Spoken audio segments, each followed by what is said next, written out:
मनीष कश्यप के BJP join किए हुए आज से लगभग 1 महीने से ऊपर हो चुके हैं और 1 महीने से मनीष कश्यप सिर्फ यही प्रमाण दे रहे हैं कि हमने बीजेपी क्यों ज्वाइन की, इसकी क्या हकीकत थी। लेकिन फिर भी मनीष कश्यप के ऊपर कई तरह के प्रश्न चिन्ह लग रहे हैं, जो कि मनीष कश्यप ने 1 महीने के अंदर में कई मीडिया के पास जाकर के, कई न्यूज़ पोर्टल पर जाकर के उन्होंने और कई बार प्रेस कॉन्फ्रेंस करके उन्होंने पूरी तरह से डिटेल कर दिया कि हमने बीजेपी क्यों ज्वाइन की। लेकिन फिर भी मनीष कश्यप के ऊपर प्रश्न चिन्ह ये लगा हुआ है कि मनीष कश्यप ने दोबारा जेल जाने से बचने के लिए बीजेपी ज्वाइन की। ये विपक्षी द्वारा आरोप है, विपक्षी द्वारा यह प्रश्न लगाया जा रहा है।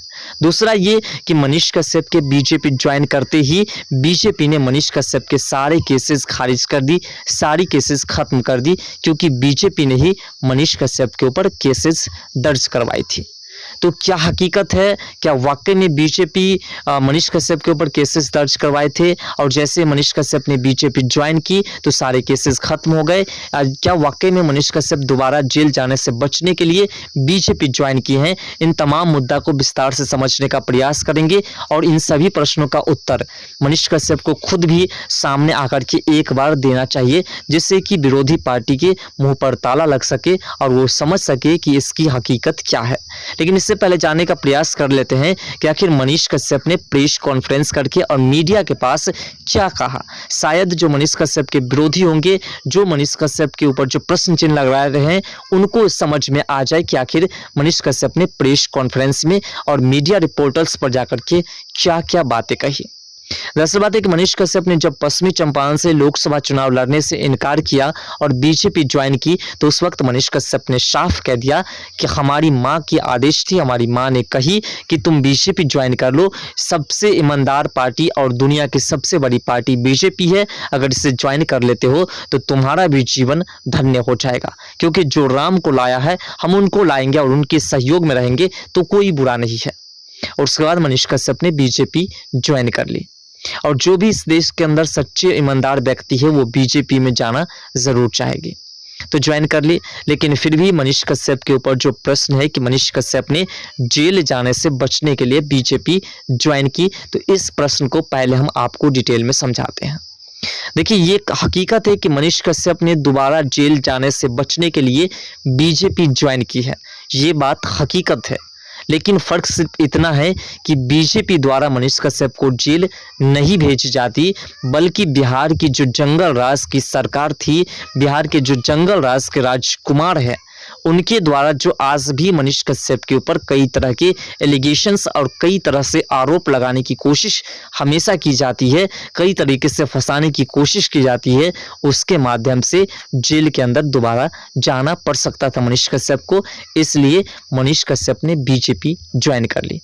और दूसरी बात है, मनीष कश्यप अपनी ताकत को मजबूत करना चाहते थे, जिससे कि जिन्होंने उनके ऊपर इल्ज़ाम लगाया, फर्जी वीडियोस का इल्ज़ाम लगाया, कई एफआईआर दर्ज करवाई और देशद्रोही घोषित करने की कोशिश की, उसको सबसे पहले सबक सिखाना है और सरकार में रह करके ही मनीष कश्यप जो है घोटालेबाज को घोटाले की सजा दे सकते हैं।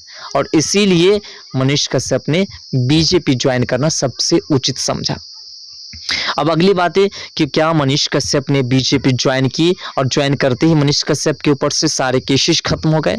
तो दोस्तों, आपको बता दें कि मनीष कश्यप ने जिस दिन बीजेपी ज्वाइन की, उससे 2 से 3 दिन पहले मनीष कश्यप के ऊपर से 3 केसेस जो है पूरी तरह से खत्म हो चुके थे। जो 4 केसेस थे जो कि एसपी ट्रायल में चल रहे थे, एक बार में 4 केसेस, और वो भी 4 केसेस को एसपी ट्रायल में डालने वाले कोई और नहीं बल्कि वही जंगल राज के राजकुमार थे, जिनके द्वारा जो है लोगों के प्रश्न जो है मनीष कश्यप पर उठते रहते हैं, जो हमेशा से मनीष कश्यप के विरोध में लोगों को उकसाने का काम करते हैं, बीजेपी के विरोध में हमेशा उकसाने का काम करते हैं, राम मंदिर पर प्रश्न चिन्ह लगाते हैं, सनातन धर्म पर प्रश्न चिन्ह लगाते हैं, वही उन्होंने ही ऐसा किया। तो मनीष कश्यप ने इसीलिए उन्होंने जो है एसपी ट्रायल वाले केसेस जो है उनके पहले खारिज हो चुके थे और इसीलिए मनीष कश्यप ने बीजेपी ज्वाइन किया था, ताकि जो है उनको सजा दिलाया जा सके। तो मनीष कश्यप बीजेपी ज्वाइन किए, उससे पहले मनीष कश्यप के ऊपर जो केसेस थी उनमें से 3 केसेस खारिज हो गए और उससे पहले आपको पता है कि एनएसए भी कोर्ट ने खारिज कर दिया। कई तमिलनाडु के अंदर एफआईआर दर्ज थी, वो भी खारिज कर दिए गए। बिहार में जो है ईओयू के पास जो एफआईआर दर्ज थी वो भी खारिज कर दी गई। कुछ केसेस बचे थे जो अब जो है ख़त्म होते हुए जा रहे हैं। और इसकी वजह क्या है? इसकी वजह है क्या? एविडेंस ना जुटा पाना। कोई ऐसी पुख्ता सबूत नहीं मिली आर्थिक अपराध इकाई को या फिर कोर्ट को जिसके आधार पर मनीष कश्यप को गुनहगार साबित किया जा सके। आप किसी भी न्यूज़ पोर्टल पर जाकर के देख लीजिए, सभी न्यूज़ पोर्टल पर यही बात लिखी होगी कि मनीष कश्यप की जो केसेस खारिज की गई है उसमें किसी प्रकार की कोई एविडेंस जो है सरकार द्वारा पेश नहीं की गई जिससे कि मनीष कश्यप को दोषी साबित किया जा सके। और जिसके बाद मनीष कश्यप को बाइज्जत बरी कर दी गई, सभी केसेस को खारिज कर दी गई। तो जो लोग मनीष कश्यप के ऊपर इल्ज़ाम लगाते हैं कि मनीष कश्यप ने जैसे ही बीजेपी ज्वाइन की, बीजेपी ने सारी केसेस खारिज कर दी मनीष कश्यप के ऊपर से, तो उनके लिए यह एक सबसे बड़ी तमाचा है। और मनीष कश्यप को इस पर एक बार आकर के खुल करके बोलना चाहिए कि आखिर विपक्षी जो है जो इल्ज़ाम लगा रहे हैं उसके मुंह पर ताला लग सके, उनके मुंह को लकवा मार सके। अब अगली बात है कि मनीष कश्यप को बीजेपी ने ही फंसाया है, बीजेपी ने ही जेल के अंदर डलवाया है, इसमें कितनी सच्चाई है? देखिए, सबसे पहले बात कि जिस वक्त मनीष कश्यप को जेल हुई और जिस वक्त आर्थिक अपराध इकाई के पास हो या फिर एनएसए की बात हो, उस वक्त ना ही बीजेपी की सरकार थी और ना ही बीजेपी सत्ता में थी बिहार में, और ना ही बीजेपी के पास जो है बिहार की ताकत थी। तो फिर कैसे बीजेपी मनीष कश्यप को जेल के अंदर डाल सकते हैं?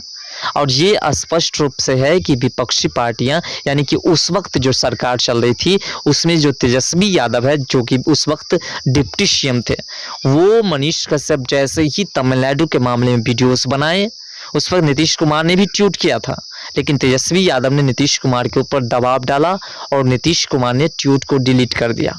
क्योंकि अगर ट्वीट सीएम द्वारा किया जाता है और उस पर कोई आम नागरिक वीडियो बना देता है तो फिर वह अपराध नहीं हो सकता है, और अगर वह व्यक्ति अपराधी है तो फिर सीएम भी अपराधी है।